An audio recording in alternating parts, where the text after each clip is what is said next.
I want to complete our song selection and conversation today with something that a lot of people may have no idea that you were involved in, sort of an Easter egg in the Mark Lettieri catalog, which is that you played with arguably one of the most distinguished gospel artists of all time, Kirk Franklin. Yeah.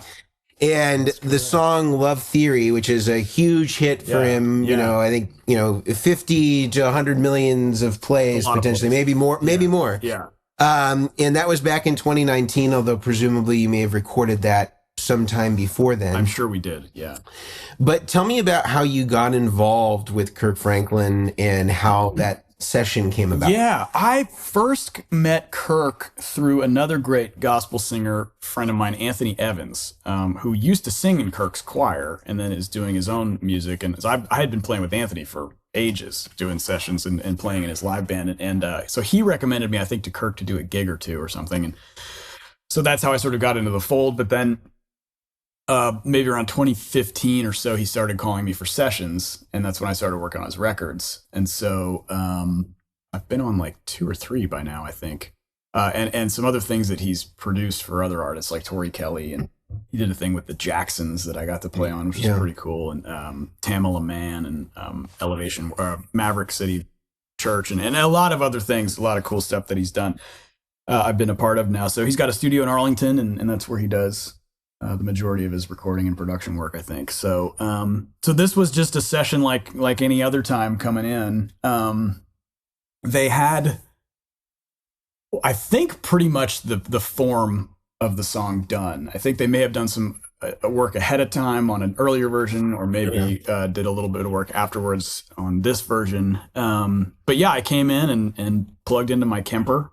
And we got a tone. I think the guitar I used, it was pre-Fiore, so I think I used that Strat Garage hybrid guitar on this, I think. And then so we went in and they played the chorus, and I heard it and said, okay, I got some ideas. Yeah. Roll tape. Yeah. And we did a couple passes or two, and we went on to the next, went on to the verse or whatever. I think we probably did the chorus first and then the verse. Sometimes I like to work backwards with that kind of stuff. And that was the session. Yeah. And so everything was in the Kemper. There was no like extra pedals you would have been using at that time. There's chorus on the guitars, which probably came from my Line 6 M5. Okay. I don't think I used the chorus on the Kemper. But today we may use the Today new we'll wave. use the new wave, yeah.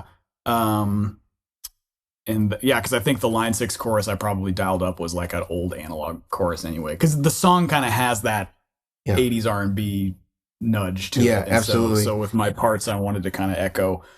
Yeah, it kind of seems like some of the comping kind of seems like a Paul Jackson Jr. It's all that kind of thing. It's Paul Jackson Jr., it's David Williams, it's Lukather, it's all of those studio heroes of mine. Yeah, well, you definitely like with one of the comping parts, it's kind of like using kind of the common tones thing. Yep, where playing all around the root. Yeah, and it sounds really, really great, of course. And I really love it. And we discussed in advance of today about kind of breaking down some of the parts, kind of revisiting the track, and you kind of recalled all these other pieces that you can barely hear. So today we're going to really focus on Mark's mix, where we bring out some of those pieces of the track. I remember kind of what I did and where I every time I go listen to the song, I kind of remember where I was in that headspace anyway. So the parts came back pretty quickly. There's some cool stuff in there. There's like 3 different layers. Yeah, there's a few different layers in there. So I can play them all, I guess. If we okay, well, if you don't mind, we'll pull up the track and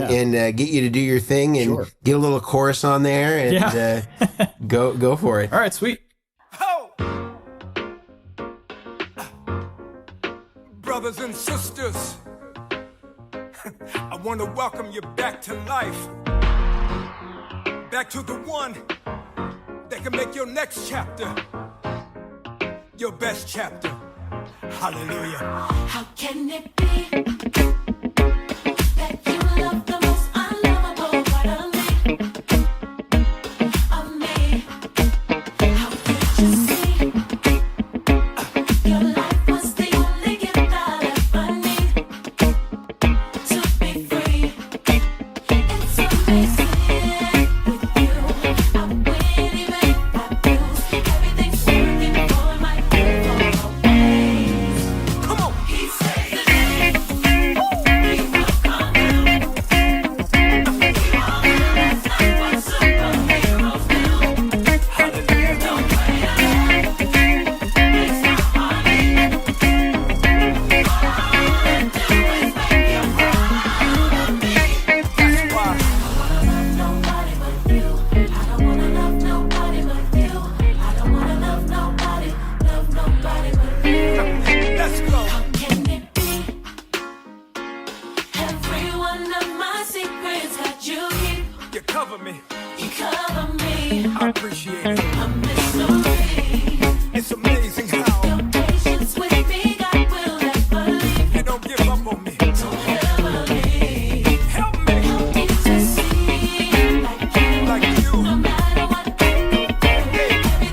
church saying, come on.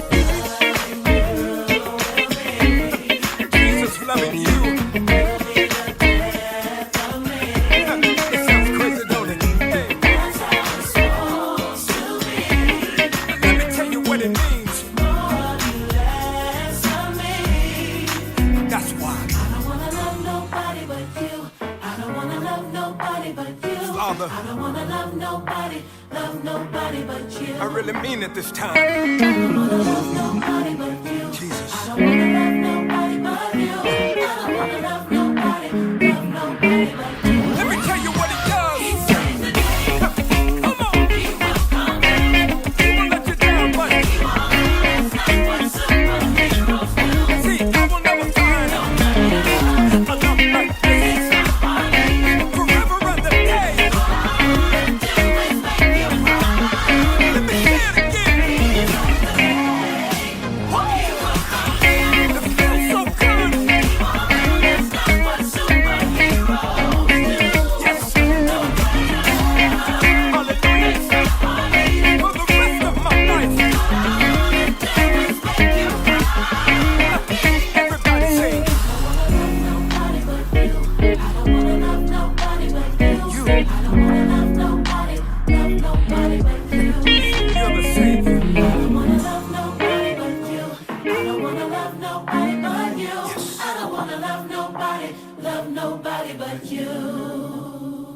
Anyway, so those changes.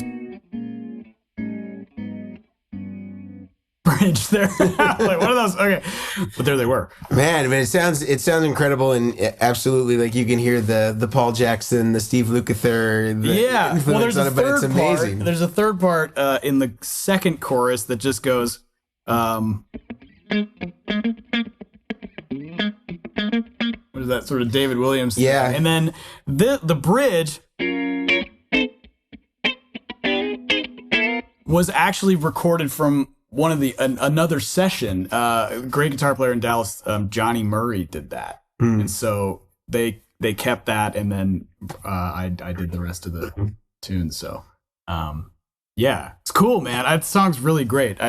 It's really fun to play and kind of remember all those little parts, and Was Kirk there for the session, or? Oh yeah, he's there for all of them. Yeah, he's pretty hands on too. I mean, he's very like he knows what he wants, but he likes to see the musician express themselves. And he's very open to kind of their interpretation of how to That's awesome. play on the stuff. So yeah, That's awesome.